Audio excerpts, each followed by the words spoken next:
कि जब स्वराज ने पेंशन का मुद्दा उठाया तो आज 1100 पेंशन मिलने लगा।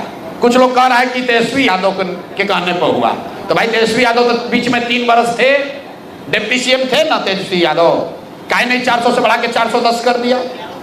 ये जन स्वराज की ताकत है, लोगों की ताकत है, एक नए विकल्प की ताकत है कि वृद्धों का पेंशन जो 20 बरस 400 से बढ़कर 410 नहीं हुआ, वो आज 1100 हो गया। आशा वर्कर 2 बरस से यहाँ संघर्ष कर रही थी, कुछ नहीं हुआ, उनका मानदेय बढ़ गया। आंगनबाड़ी वर्कर उनका सैलरी बढ़ गया, रसोईया की सैलरी बढ़ गई। महिलाओं को 10,000 रुपया झूठा ही देने के लिए जो 2 लाख रुपए का वादा किया, सबसे पहले मुद्दा किसने उठाया? 2 बरस तक किसी के काम पर जू नहीं रहेगा। ये जन स्वराज के साथियों ने घर घर जाकर 1 करोड़ लोगों से जब हस्ताक्षर कराया, तो आज सरकार कह रही है कि उसमें 10,000 रुपया का पहला किस्त जारी करेंगे। वो भी नहीं करेगा, वोट के समय बेवकूफ बनाने के लिए लोगों से फार्म भरवा रहा है। ये जन स्वराज की ताकत है कि 2015 में जो युवाओं के लिए वादा किया गया था कि अनएम्प्लॉयड यूथ को कम से कम 1,000 रुपया दिया जाएगा, 2 दिन पहले अभी उसकी घोषणा हुई है।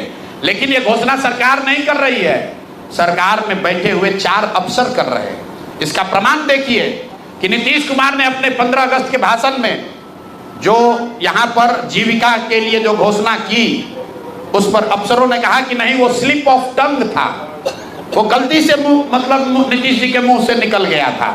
तो नीतीश जी को पता ही नहीं है, जो भ्रष्ट अफसर है वो चाहता है किसी तरह ये व्यवस्था बनी रहे ताकि लूट का दौर जो अभी चल रहा है ये आगे भी चलता रहे।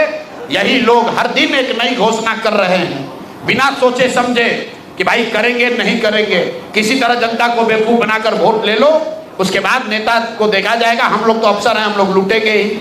इसलिए मेरे भाई, जनता इस बार संभल गई है, वो जान रही है कि तिजोरी का चाबी, इस तिजोरी को इसलिए खोला गया है ताकि जनता को बेवकूफ बनाकर वोट लिया जा सके।